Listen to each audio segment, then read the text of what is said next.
Speaker is trying to do is for the benefit of all of us. And there's nothing wrong with you going to the Speaker and say, I have this matter to raise. If the Speaker is not being cooperative, by the way, you can bring even a formal motion. Sure. It's provided for under the rules. And this is for the good of the House and the orderly business of the House. No House will be conducted without following the rules. That will be total anarchy. I thank you, Right Honourable Speaker. Thank you. Yes, colleagues, we really need to move. The point I'm emphasizing is very simple, that no one will be treated different from others in this House. If others can come to our office to seek for permission to make submissions, you must also do it. Because the moment I don't do that, then people will just say, okay, there is no need for me to do ABCD. So I go to matters of national importance. Honorable Komor Joseph.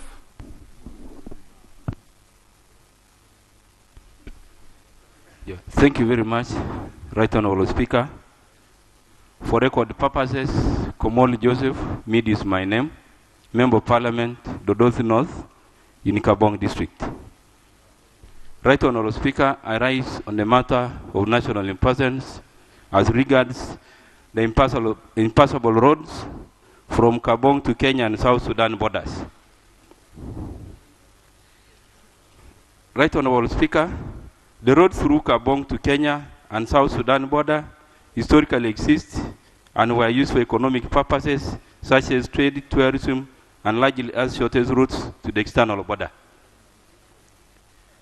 Right Honourable Speaker, this particular road, if open, will connect Kabong and the whole of Uganda through Kabong to the two international borders. The absence of this road, Right Honourable Speaker, has resulted to poor services, poverty, and increased insecurity due to poor coordination.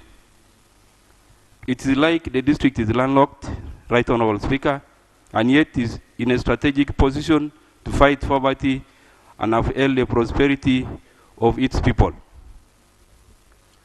Right Honourable Speaker, Kabong district does not have an external market.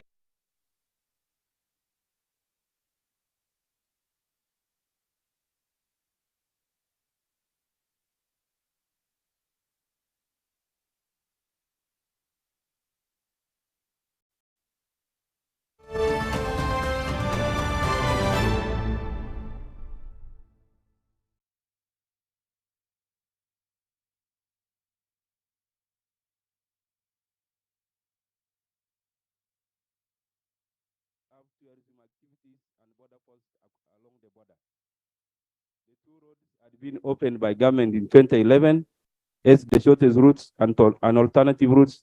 Prayers, Honorable. My prayers, Right Honourable Speaker, for the two roads that had been opened in 2011, that is the Kalapata period to South Sudan Road, it was 80 kilometers, only 30 kilometers were worked on. The Kalapata Camion to Nagawunto's border. My prayers, Right Honourable Speaker, is that what plans does the Ministry of Works and Transport have for the border connection road network in Kabong district? Thank you. Secondly, what plan is there to tap into the EU funding that was meant for these roads? Thank you. Procedure, Mr. Speaker, thank you so much for allowing me. But I haven't allowed you. Mr. Speaker, the way you nodded. No, I'm still studying your face. The way you nodded, Mr. Speaker. Okay, please. Looks like you Just allowed quickly, me. 1 minute. Mr. Speaker, we have undergone heavy rains across the country. Everywhere in this country, roads are broken down. Yesterday, somebody from is it from the minister's constituency? Somebody from work, everyone, I think every member here has a road to.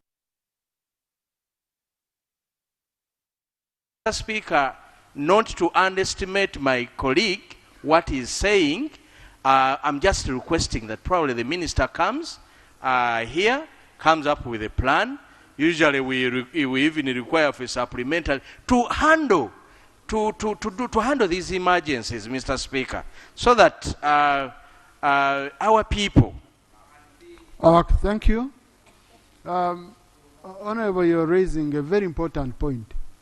Honorable Minister, would you want to comment before I guide on what Honorable Samba has raised? But also specifically respond. Thank you very much, Right Honorable Speaker. I do agree with the concern of the Honorable colleague. Right Honorable Speaker, the President directed us to work on Karamoja roads, those are security roads, and we are given about 50 billions. We got a contractor to work on those roads in the phased manner, but our first contractor was attacked by known people. They even burnt the tractor, and he terminated the contract. We went ahead to get another contractor whom we got last week, and we have the money. Next week we are launching on the comprehensive working on the Karamoja roads, which are termed as security roads connecting to the borders of Southern Sudan and Kenya. So let him be patient. We are going to work on it. Thank you. Then, as my Honourable colleague commented, if you guide so, we shall prepare a comprehensive report. We come back and address this out. Thank you very much. Thank you. I think it's very important because usually this period, and I had warned you even much earlier, right, Honourable Prime Minister, you remember. I told you during this period, we usually have issues of emergencies around the roads, around the schools, and floods, and all that. Honourable Minister, 2 weeks is enough for you to prepare a comprehensive emergency approach, but you should be having it. You should even share it next week. Huh? Yeah. We are going to give you space on the order paper Wednesday next week. Right Honourable, to be safe, the country is very wide. I would request you give us 2 weeks. Thank you. Okay. 2 weeks granted, Honourable Minister, in 2 weeks. But I'm told the Speaker had already given you 2 weeks and you haven't responded. So, please, let's make it 2 weeks, Honourable. Honourable Minister, let's make it 2 weeks.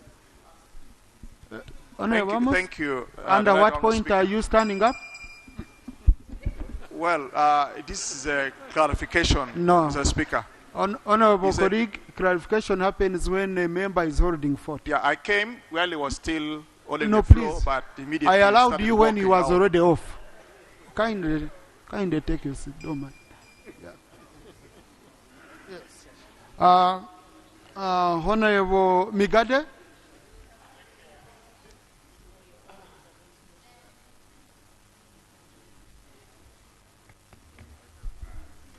Thank you very much, Honourable Speaker. Honourable Speaker, I'm not on a procedural issue. Mine is a matter of national importance, and I thank you for that opportunity. Honourable Speaker, I'm raising this issue on behalf of the people of Bogaya Island,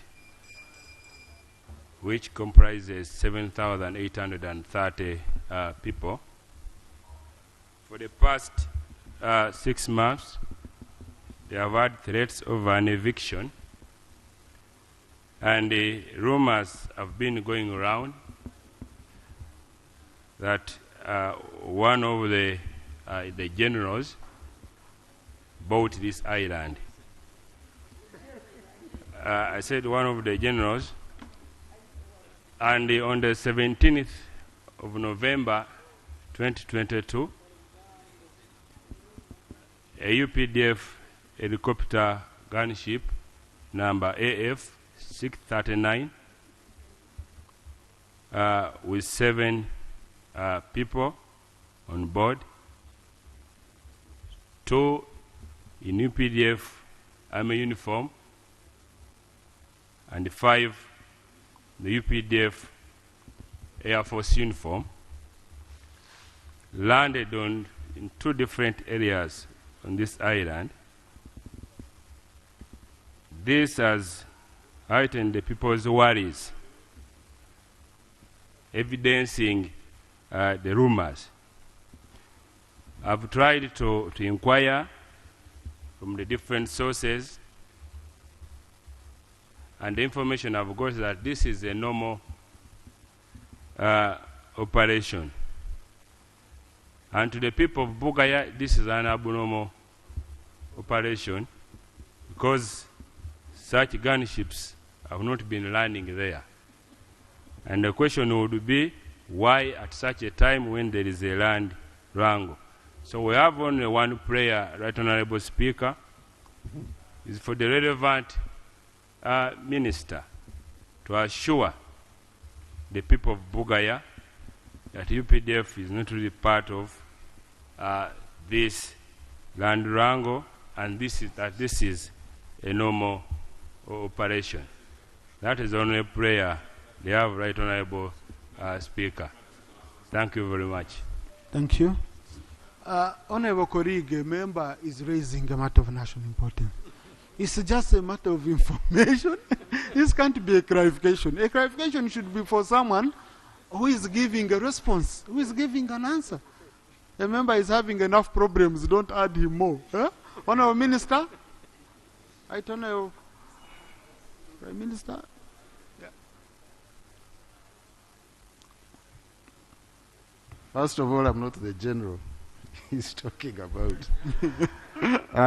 But I have information by association about what he's talking about, Right Honorable Speaker.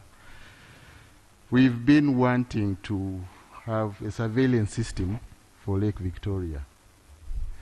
And some of the areas cited to place radars and equipment are in some of these places. And when the technical people assess and people want to acquire land to operationalize the project, they buy land from the people. So you shouldn't get worried. It's not about disputes. If the project is ready, the owners of the land will be approached, and they usually use small places to place equipment. So, Honourable Minister, can I guide you that you meet the leaders from the area? The MOD leadership will meet the leaders in the area. Please help coordinate that so that the member is able to even come with some of more evidence and the issue is sorted, okay? Honorable Faith Kunihira.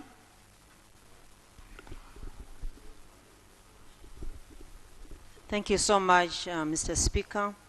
I rise on a matter of urgent national importance as regards the Kahombo River Bridge that was washed away by the heavy rains on Monday. Mr. Speaker, this bridge connects 4 sub-counties of Kanyagaramire, Kitega, Bufunjo, and Nyabirongo. And the people are not able to access the main business centers at the moment. And my prayers is that the Minister of Works and Transport will consider this as an emergency. I've already heard that you've given him 2 weeks to bring a report. But my prayer is that we will not wait for the 2 weeks as the people of Chenjojo, and that this issue will be addressed so that the people can be able to access their business centers and business areas. Thank you. Honourable Minister. Thank you very much, Right Honourable Speaker. I request after you get in touch with the honourable colleague. We have a regional manager that side. We rectify on that problem so that the road is passable. Thank you very much. Thank you. Honourable Abdallah Kiwanuka. Thank you, Right Honourable Speaker. Right Honourable Speaker, on the 28th of November 2022 at around 9:30 a.m., a Muslim cleric by the names of Sheikh Yahya Mwanje was abducted by armed people dressed in civilian clothes, and up to now his whereabouts remain unknown. Right Honourable Speaker, we have been complaining about this issue of abduction for quite some time, I think over 2 years, but nothing has been done. Right Honourable Speaker, my prayers are for the minister to explain to this parliament why the government has failed to put an end the issue to do with abduction of citizens in this country. Right, Honorable Speaker, I also need to know what offenses stand against Sheikh Yahya Mwanje and where is he being detained right now. Finally, Right Honorable Speaker, you find space on the order paper for the minister to give us an accountability report as you had promised, at least tomorrow, for the people who had been abducted previously. Thank you very much, Right Honorable Speaker. Thank you. Honorable Abdara Kwanuka, yesterday we had you in a meeting with the leader of opposition. No, yesterday we had you in a meeting in the lounge, and the leader of government business, leader of opposition. We agreed we have a meeting on Tuesday to follow up on our previous meeting. And the minister, by then, he would have given us the report, which we agreed upon in a meeting we had in my chambers. Number two, based on that, the minister will come on the floor and explain. So, and even the new cases which we've talked about, we said they should be communicated to the minister so that he immediately verifies. But for now, Honorable Minister, you can limit yourself to the issue of Sheikh Yahya, okay? And then the rest of the issues which we are supposed to handle on Tuesday will be responded after Tuesday to our meeting. The emergency one is Sheikh Yahya was picked by Mwanje, and they don't know where he is. Thank you, Right Honorable Speaker. I had actually had a discussion with the Honorable Abdallah Kiwanuka on the same subject. But he wasn't satisfied.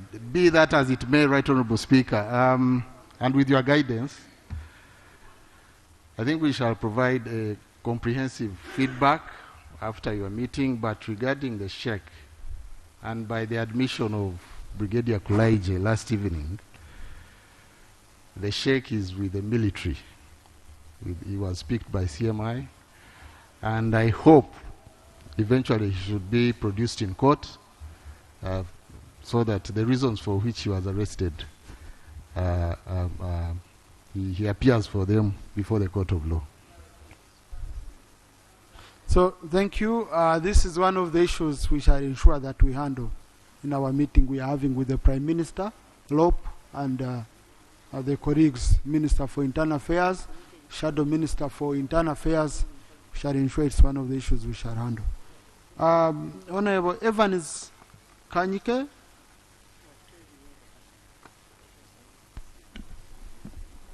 Thank you, Right Honorable Speaker. Right Honorable Speaker, I raise on a matter of national importance regarding the killing of fishermen and the disguise of fishing, fighting illegal fishing in my constituency. Right Honorable Speaker, in last month, in October, 3 fishermen, Yawese Nyonga, 30 years, Medad Mujuni, and the one Chisembo, they were killed in a disguise of fighting illegal fishing methods on lakes of Victoria. It happened on Lambu landing site in my constituency, that is Bukoto East in Bukakatasabu County. Right Honorable Speaker, it is very sad that the criminalization of small-scale fishing and human rights violation on the fishermen by the UPDF under the Fishing Protection Unit. It is very unfortunate that the UPDF, under that protection unit, they are violating human rights. Right Honorable Speaker. Honorable. Yes, now please. You've started judging. You want an explanation. The person you want to explain, you're judging them. So what explanation will they give? You should ask the hard questions, then they explain. Right Honorable Speaker, this August House passed a bill under the Fishing and Aquaculture Bill, which bars the UPDF to be on the rec. However, as Parliament, we are still waiting for the signing of that that bill by the President. But Right Honourable Speaker, But my prayer, the statement you have said, are you sure about it? Are you sure that's what we passed here? yes, we passed that bill, Right Honourable Speaker, as Parliament. The clause you're referring to was a clause on training, not a clause on deployment. It was a clause on training. Please, when you're making statements here, be very cautious. It was a clause on training manpower to be deployed on lakes, not a clause on deploying. You know, that one is for the commanding chief. He knows his forces and whom he will deploy. But training, we said it should be supervised by Minister of Internal Affairs. Thank you, Right Honourable Speaker. Right Honourable Speaker, my prayers are, one, as Parliament, we need to condemn the violation and the continued presence of the UPDF soldiers on the lake. Two, Right Honourable Speaker, we also demand, as the area member of Parliament, we demand the compensation for these foreign fishermen. We get compensation for their families so that the widows can look after the orphans. Lastly, Right Honourable Speaker, we also need an apology from the force. Thank you, Right Honourable Speaker. Thank you, Honourable. What you brought to my office and the prayers you've made, I don't even need to call the minister, because there is nothing that is within the powers of the minister. I thought your prayers would be expressed for the minister to explain how these people were killed. You know? But now you want Parliament to condemn, you want Parliament to do what? So I want to guide you that you can either bring a petition or you move a motion. That's when we are able to act on the things you have raised. Otherwise, the way you explained to me when we were in office is different from how you've brought out your prayers. No, we are done with that. Honorable Nangori.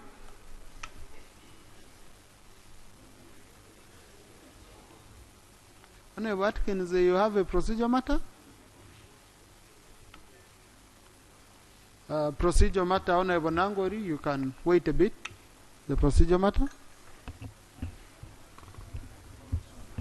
Mr. Speaker, I want to thank you for the opportunity.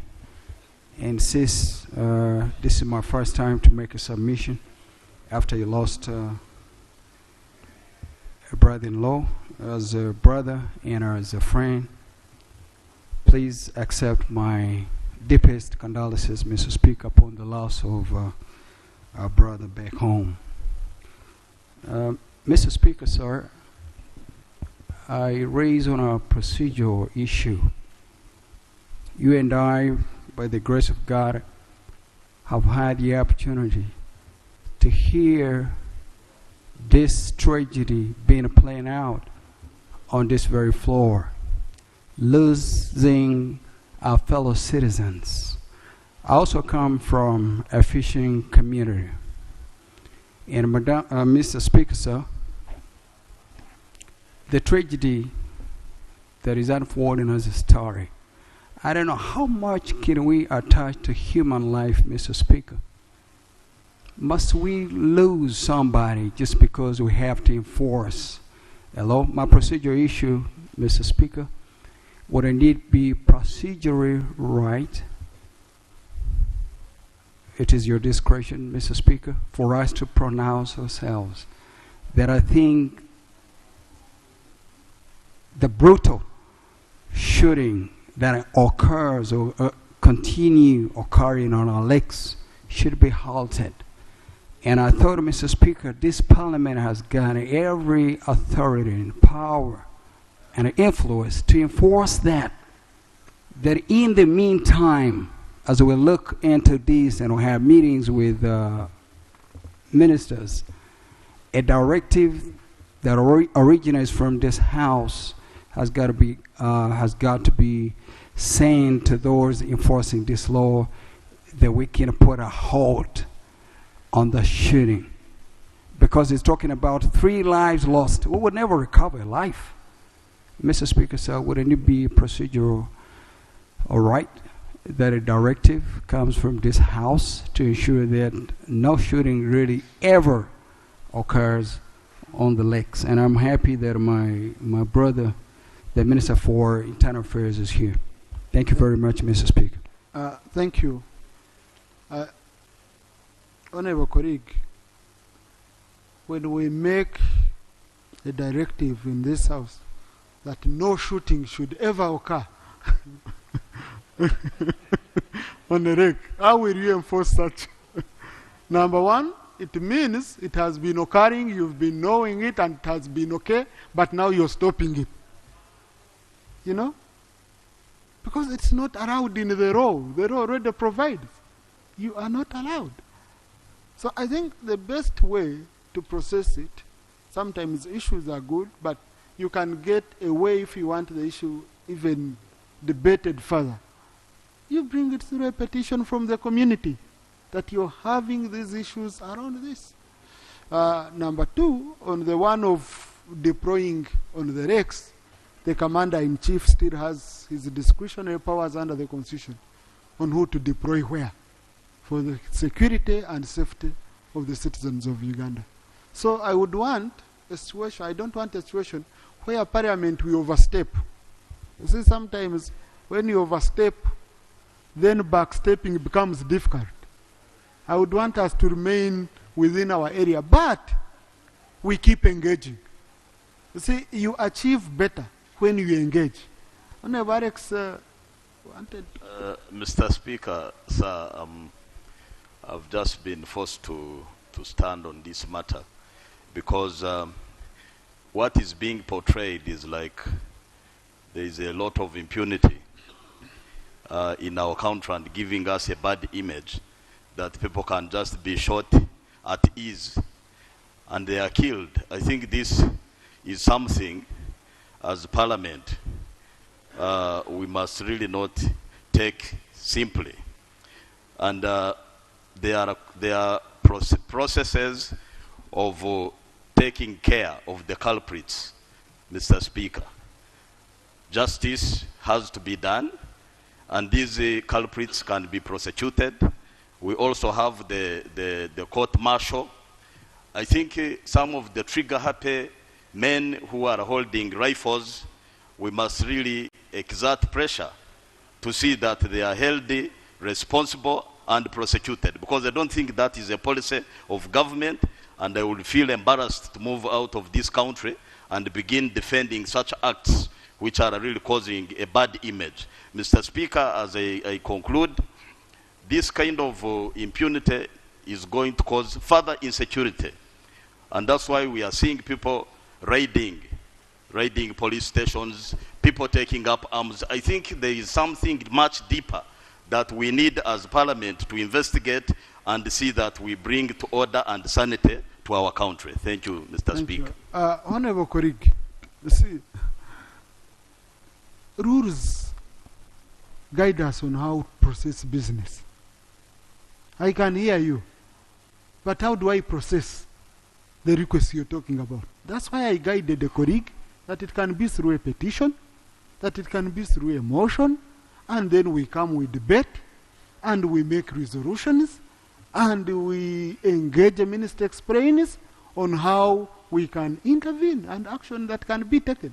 Okay? So how you bring a matter here enables me either to give you space, or I come through the rules and I find I have no way of presenting your matter. Okay? Honorable. Oh, yes, I had allowed Honorable Nangori. Thank you so much, Right Honorable Speaker, for this great opportunity. Right Honorable Speaker, I raise on a matter of national importance concerning the unfair treatment of staffs of Petroleum Authority in Uganda. Right Honorable Speaker, as you may recall, that on 15 September 2022, this same matter was raised on the floor of Parliament here concerning the state of affairs at the Petroleum Authority of Uganda relating to the renewal of staff employment contracts in a manner that is unfair, biased, and discriminatory. And to date, Right Honorable Speaker, the directive was given to the minister responsible to come up with a comprehensive report and guide the House on the same issue. To date, the Honourable Minister of Energy has not come up with this to guide the House. Right Honourable Speaker, the Minister was advised to urgently intervene in the process of renewing of staff employment contracts at the Petroleum Authority of Uganda and report to this Parliament. To date, Right Honourable Speaker, the Minister has not updated this August House on the same issue, and the intervention is taken. Right Honourable Speaker, to my dismay, on 21st November 2022, the same agency ran an advert calling new applicants for the same jobs that have brought a lot of contention between the authority and the staffs in question. Right Honourable Speaker, my prayers are the ongoing recruitment with your directive be halted until these matters are comprehensively investigated. Right Honourable Speaker, my second prayer is that Parliament gets interested in this matter and this same matter be referred to the relevant committee, that's COSASE, for further intervention and interrogation and report back to the House urgently. Thank you. Thank you so much, Right Honourable Speaker. I have the evidence here. I've been following up this matter, Right Honourable Speaker, for the last 6 months, and I have everything, including the adverts that ran on Monday, 21st November 2022. I request to submit this for further interrogation and investigations, Right Honourable Speaker. Now, Honourable Member, if I may ask you, there are many recruitments going on in government. Why follow up this for 6 months? Do you have any special interest? Do you have? Right Honourable Speaker, I serve the interests of all Ugandans, not specifically Petroleum Authority. Yeah. And as a concerned citizen, I am supposed to protect the employees, be it in roofings or in Petroleum Authority. And I'm just a concerned person. I don't have any interest in Petroleum Authority, but I'm a concerned, and I represent the interests of all Ugandans here. Thank you so much, Right Honourable Speaker. Now, Honourable Minister, please. Now, according to Honourable Nangori, all other recruitments in government have no problem. Only Petroleum Authority.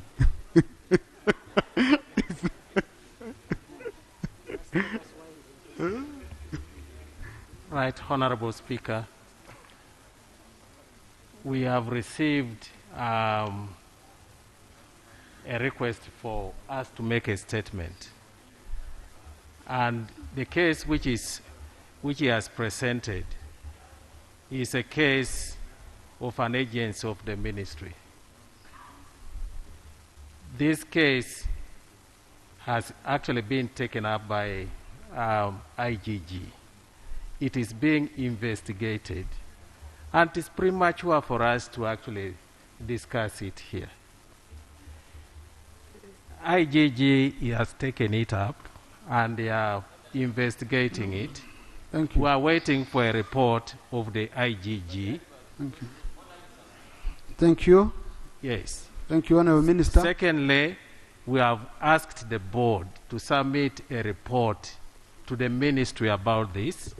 And this case, once we get a comprehensive report from the board, we shall be able to analyze it and actually come and make a statement here. So we cannot make a statement on a case which we are still investigating. IGG is doing it.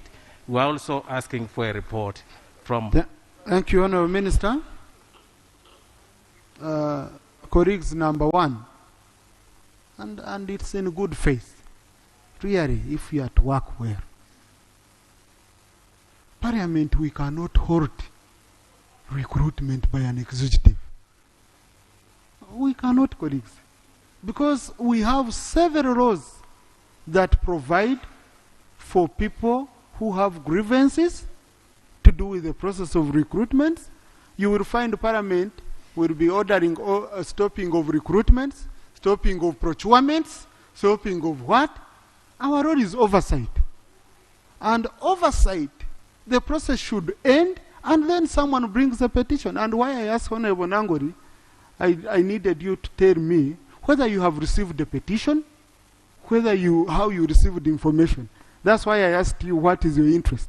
And that's why you should have clarified it to me. Number two, if there are dissatisfied people, they can petition, then we base on a petition. We have received very many of that kind.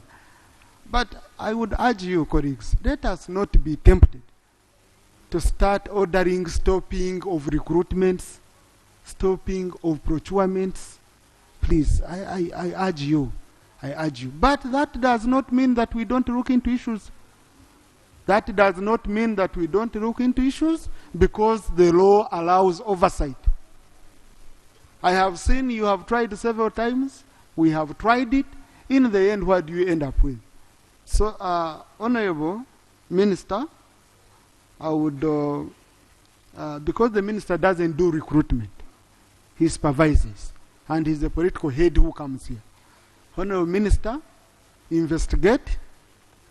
If the IGG is also maybe about finished, then you share with us. You come and you explain in relation to the issues raised by your colleague. But I cannot order, this House cannot order halting of recruitment. Honorable Gilbert Oranya? Honorable Speaker, I would like to implore you to guide on a procedural matter. The Honorable Minister stated clearly that the IGG is investigating the matter. Under what rule should I guide, Honorable? No, let me finish, Honorable Speaker. No, I need a rule under which I will guide. Maybe I beg to indulge. Let me finish this statement. Okay. Honorable Speaker, I would like to know if the investigation of the IGG would interfere with the roles of Parliament. That's the only thing I wanted to know, Honorable Speaker. IGG deals with another department, and Parliament is quite independent. Does the work of the IGG interferes with the parliamentary work? Honorable, to make it very easy for you, IGG reports Parliament. That's number one. Number two, Honorable, Parliament does not investigate. Parliament does oversight. If you interpret our oversight, the way we conduct it, mean investigations. But the Constitution is very clear. The Constitution does not say Parliament should go and investigate. The Constitution says you do oversight. And in oversight, that's why during our oversight, we study reports. We don't originate cases. No. We study reports, we receive matters, and we handle those matters. Very simple. But IGG is an office of Parliament, and he reports to Parliament. Colleagues, please, let's go on. Honorable Mayanja Aran. Right, Honorable Speaker. Honorable colleague, the recruitment is being done by Petroleum Authority, which is established under the Act, not Public Service Commission. So Shadow Minister for Public Service does not apply here. Honorable Aran.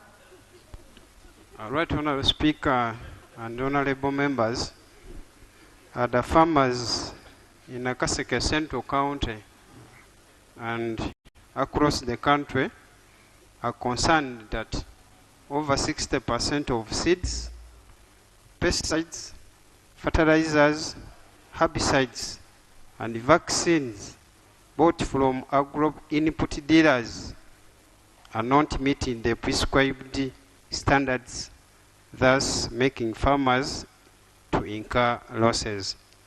Honorable Speaker, fake agricultural inputs on the market compromise the sector's productivity, thus keeping farmers in chronic poverty, since the agriculture sector is the source of income to the greatest percentage of Uganda's population. Right, Honourable Speaker, these counterfeits and food fraud is having far-reaching negative effects on human and animal health, food security, environment, innovation, employment, trade and investment for national development. Prayers. 1. The Committee on Trade and Industry takes interest in this matter. 2.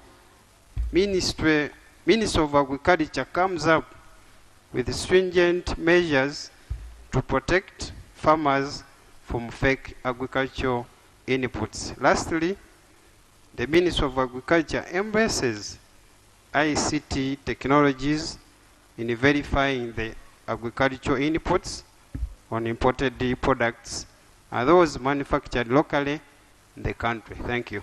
Honourable Minister for Agriculture, wanted to make a quick comment.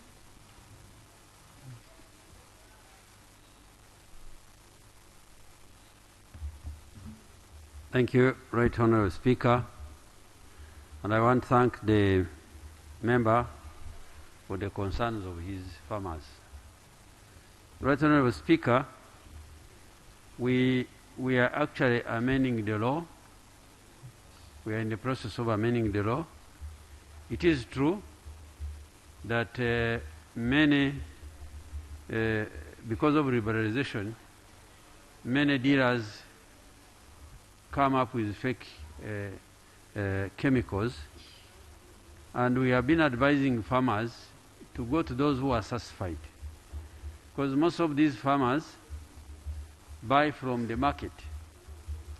One of the problems that we face is that chemicals exposed to a lot of sunshine and temperatures, sometimes they lose potency. So we actually advise farmers to buy from the authorized dealers. But we have not stopped there. We formed up a committee. Can I finish? This is the problem. We advise them